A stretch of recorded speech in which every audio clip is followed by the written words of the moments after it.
Imagine आप अपनी YouTube channel का फीडबैक का डेटा है जो मेंटेन करना चाहते हैं।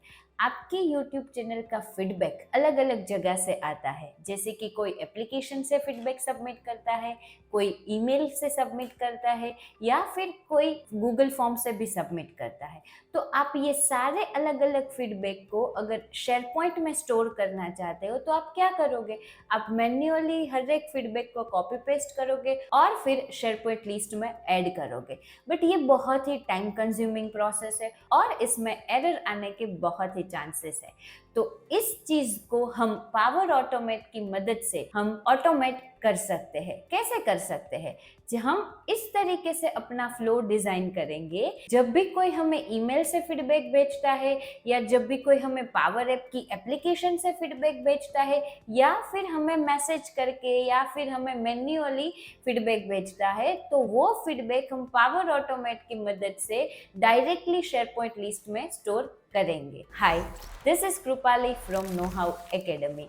I welcome you all to Power Automate tutorial in Hindi. So video में आगे बढ़ने से पहले लेट मी टेल यू कि आप ये वीडियो में क्या क्या सीखने वाले हो। So फर्स्ट चीज आप ये सीखोगे कि क्यों हमें ऑटोमेट की मदद से शेयर पॉइंट लिस्ट में डेटा स्टोर करना चाहिए, और सेकेंड चीज आप प्रैक्टिकल इम्प्लीमेंटेशन देखोगे कि पावर ऑटोमेट की मदद से शेयर पॉइंट में कैसे डेटा को स्टोर करते हैं। So without delay let's get started. So first of all let me tell you कि क्यों हमें पावर ऑटोमेट की मदद से शेयर पॉइंट लिस्ट में डेटा स्टोर करना चाहिए। तो हम वही सिनारियो ले जो वीडियो के स्टार्टिंग में बताया था कि अगर आप मैन्युअली हर एक डेटा को कॉपी पेस्ट करके शेयर पॉइंट लिस्ट में ऐड करने जाओगे तो आपका टाइम भी बहुत कंज्यूम होगा और वो डेटा में एरर आने के चांसेस भी ज्यादा है। तो टाइम सेविंग करने के लिए और डेटा को एरर फ्री रखने के लिए हम पावर ऑटोमेट का यूज करेंगे। सो आई होप आपको समझ में आ गया। Now let me tell you the second thing कि कैसे प्रैक्टिकल इम्प्लीमेंटेशन ये चीज का हम कर सकते हैं। सो फर्स्ट ऑफ ऑल आपको अपने पावर ऑटोमेट में लॉग इन होना है और एक ऐसा फ्लो डिजाइन करना है जो शेयर पॉइंट में डेटा को इंसर्ट करे। तो सबसे पहले मैं एक मैन्युअल क्लाउड फ्लो बनाऊंगी जिसकी मदद से मैं मैन्युअली डेटा को इंसर्ट करूंगी तो वो डायरेक्टली शेयर पॉइंट लिस्ट में चला जाएगा। और सेकेंड वे में ये भी दिखाऊंगी कि कैसे पावर ऐप की मदद से डायरेक्टली शेयर पॉइंट साइट में डेटा इंसर्ट कर सकते हो यूजिंग पावर ऑटोमेट। सो सबसे पहले आपको यहाँ पे इंस्टेंट क्लाउड फ्लो में जाना है और यहाँ पे मैन्युअल ट्रिगर फ्लो सिलेक्ट करना है और फिर क्रिएट बटन पे क्लिक करना है। मैं यहाँ पे ओल्ड डिजाइनर में जाती हूँ क्योंकि मुझे न्यू डिजाइनर अभी नहीं पसंद आ रहा है। फिर यहाँ पे फ्लो का नाम देना है। सो लेट्स से मैं अपने फ्लो का नाम दे रही हूँ test SharePoint. You can give any name. Then you need to click on manually trigger flow and यहाँ पे आपको प्लस साइन की मदद से 3 वेरिएबल को ऐड करना है। क्यों 3 वेरिएबल? क्योंकि मैंने यहाँ पे शेयर पॉइंट साइट में एक ऑलरेडी लिस्ट बना के रखा है जिसमें फीडबैक आईडी, फिर कौन फीडबैक सबमिट कर रहा है उसका ईमेल आईडी और क्या फीडबैक सबमिट कर रहा है उसका कंटेंट, वो ये 3 चीजों में ले रही हूँ। सो यहाँ पे आपको 3 वेरिएबल लेने हैं। अगर डेट एंड टाइम ही आप एज अ फीडबैक आईडी रखना चाहते हो तो खाली 2 वेरिएबल लो, वो आपके हिसाब से है आप कितने वेरिएबल लेते हो। तो मैं यहाँ पे अभी 2 वेरिएबल लेती हूँ कि एक पर्सन का email ID. So let's say variable email. Then यहाँ पे अभी मुझे कुछ नहीं लिखना है, मैं सेकेंड वेरिएबल ऐड करती हूँ जिसका नाम होगा वेरिएबल फीडबैक, फीडबैक डेटा और व्हाटएवर। एंड देन ये हमारे इनपुट वेरिएबल डिजाइन हो गए। नाउ हमें एक एक्शन ऐड करना है जिसकी मदद से हम शेयर पॉइंट में या फिर शेयर पॉइंट के लिस्ट में डेटा को स्टोर कर पाए। तो click on new action and search for create item. तो शेयर पॉइंट की एक डिफॉल्ट एक्शन है क्रिएट एन आइटम, मतलब जैसे हम शेयर पॉइंट के लिस्ट में डेटा को स्टोर करने की ट्राई करते हैं तो ये एक्शन फायर होती है। तो click on the create action. फिर यहाँ पे मुझे कौन सी शेयर पॉइंट साइट में डेटा को इंसर्ट करना है, वो शेयर पॉइंट साइट का एड्रेस। तो यहाँ पे let's see know how personal, वो मैंने ऑलरेडी शेयरपॉइंट साइट बना के रखी है फॉर डेमो पर्पस। फिर ये शेयरपॉइंट साइट के अंदर कौन सा लिस्ट, तो यहाँ पे फीडबैक करके एक मैंने लिस्ट बनाया है, वो लिस्ट का नाम, जैसे ही आप लिस्ट का नाम सेव करोगे ऑटोमेटिकली उसके जो कॉलम होंगे वो यहाँ आपको दिखाई देंगे। तो यहाँ पे मुझे current date and time insert करना है, तो यहाँ पे आप डायरेक्टली जब ऐड डायनेमिक कंटेंट पे क्लिक करोगे तो ये छोटा मेन्यू जैसा ओपन होगा और उसमें से आपको सिलेक्ट करना है टाइम्स। फिर यहाँ ईमेल आईडी, अभी ईमेल आईडी जो यूजर एंटर करेगा उसका ईमेल आईडी लेना है। तो यहाँ से आप जैसे ही स्क्रॉल करोगे तो यहाँ पे एक वेरिएबल दिखाई देगा, इसको बोलते हैं, जो पावर ऑटोमेट ने इनपुट वेरिएबल डिजाइन किया है वो, तो मैंने वेरिएबल ईमेल लिया था। देन थर्ड चीज मुझे फीडबैक, तो वो वेरिएबल फीडबैक में है और ये मेरा फ्लो डिजाइन हो गया। अब इसको सेव करते हैं और सक्सेसफुली सेव होता है कि नहीं वो चेक करते हैं। ओके, सेव भी हो गया। फिर मुझे इसको रन करना है, तो रन के लिए मुझे यहाँ पे मैन्युअली ही ये फ्लो को ट्रिगर करना पड़ेगा। So click on that and click on test. फिर यहाँ शेयरपॉइंट साइट में आपको लॉगिन होने की परमिशन देनी पड़ेगी, तो क्लिक ऑन कंटिन्यू। फिर यहाँ पे पावर ऑटोमेट यूजर के पास से ईमेल आईडी को एक्सपेक्ट करेगा। तो let's say I am giving email ID abc@gmail.com और लेट्स से फीडबैक में क्या देना चाहती हूँ, test feedback, and click on run flow.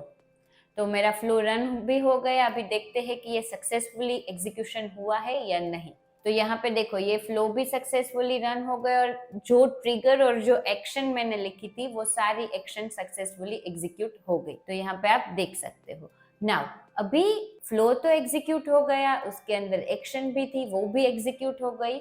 Now अभी चेक करते हैं कि हमारे लिस्ट में डेटा आया कि नहीं। तो let me go to the SharePoint site और अभी रिफ्रेश करने के लिए जस्ट यहाँ पे फिर से फीडबैक पे क्लिक करूंगी। तो यहाँ पे आप देख सकते हो कि abc.com और जो भी फीडबैक मैंने डाला वो आ गया। सो डायरेक्टली पावर ऑटोमेट से शेयरपॉइंट साइट में डेटा आ गया। साइट में बोल सकते हैं या फिर लिस्ट में बोल सकते हैं। तो ये तो एक फर्स्ट सिनारियो। सेकेंड सिनारियो कि let's say her bar manually मुझे फ्लो को ट्रिगर नहीं करना है, मुझे दूसरा वेरिएशन क्या कर सकती हूँ कि लेट्स से कोई पावर ऐप से लिस्ट में डेटा को स्टोर करना चाहता है। तो क्या होगा कि मैं पावर ऐप से लॉगिन करूंगी और ये मैंने ऑलरेडी पेज बना के रखा है। फिर मैं पावर ऐप में से पावर ऑटोमेट के फ्लो को कॉल करूंगी।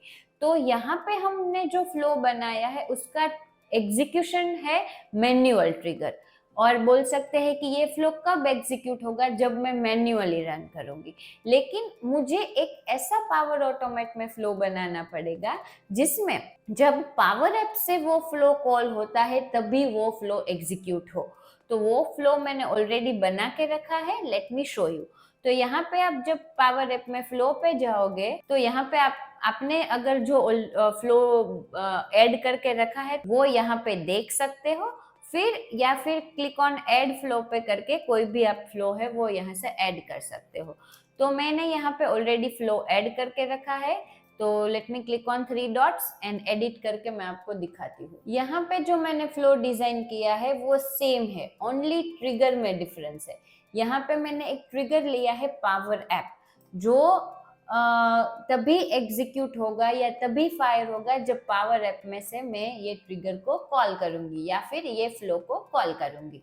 तो यहाँ पे मैंने 3 वेरिएबल लिए है, ID, variable email and feedback, और जो एक्शन ली है वो एज इट इज है। बट यहाँ पे जब मैं यहाँ पे क्लिक करती थी, let me just show you again, let's say यहाँ पे जब मैं क्लिक करती हूँ तो यहाँ पे देखो ये मैन्युअल ट्रिगर और फिर ये वेरिएबल का सिंबल, मतलब वेरिएबल का नाम। बट यहाँ पे देखो वेरिएबल के आगे पावर ऐप का सिंबल है या फिर आइकन है। क्यों? क्योंकि यहाँ पे जब इनपुट वेरिएबल ले रही हूँ वो मुझे पावर ऐप से मिल रहे हैं। सो ये चीज का आपको ध्यान रखना है। फिर यहाँ पे ही जब आप क्लिक करोगे तो ये यहाँ पे वेरिएबल ऑटोमेटिकली ये स्मॉल विंडो में आपको दिखाई देंगे। अभी तो मैंने कोई चेंज नहीं किया है, सो मैं इसको सेव करके डायरेक्टली रन कर। तो यहाँ पे आप देखो कि ये स्क्रीन ऑलरेडी बना के रखी है, मैं डायरेक्टली यहाँ डेटा ही लिखूंगी और वो डेटा डायरेक्टली सबमिट बटन पे मैंने ये जो फ्लो बनाया है उसको मैं कॉल करूंगी। अभी मैंने फ्लो बनाया है, उसके अंदर 3 इनपुट वेरिएबल है, तो जब मैं फ्लो को रन करती हूँ तो मुझे 3 आर्ग्यूमेंट पास करनी है।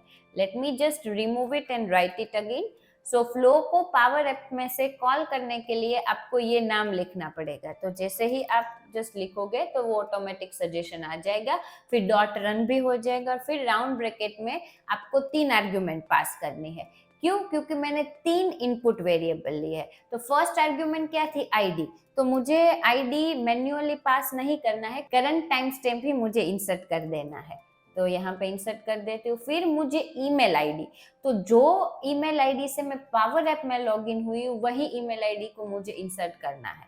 तो उसके लिए आपको लिखना पड़ेगा यूजर, फिर bracket and dot email. Okay, तो वो जो ईमेल आईडी से आप लॉगिन हो वो ईमेल आईडी यहाँ पे आ जाएगा।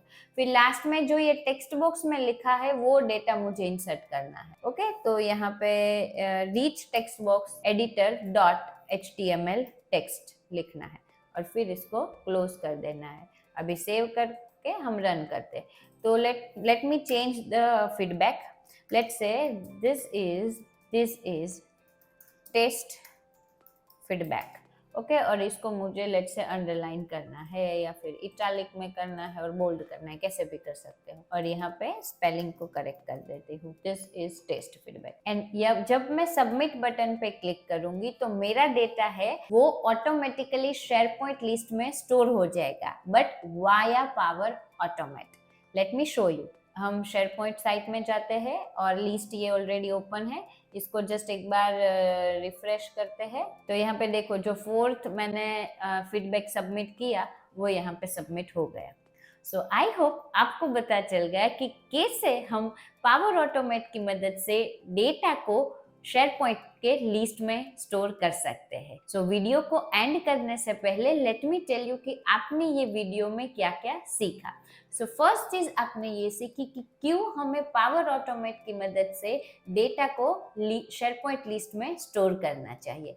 सेकेंड चीज आपने प्रैक्टिकल इम्प्लीमेंटेशन देखा कि कैसे मैन्युअली पावर ऑटोमेट से हम डेटा को शेयरपॉइंट लिस्ट में स्टोर कर सकते हैं, या फिर कैसे पावर ऐप से हम फ्लो को कॉल करके शेयरपॉइंट के लिस्ट में डेटा स्टोर कर सकते हैं। तो thank you for choosing no how academy.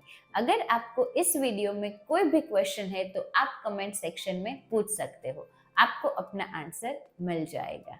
So stay curious and keep learning.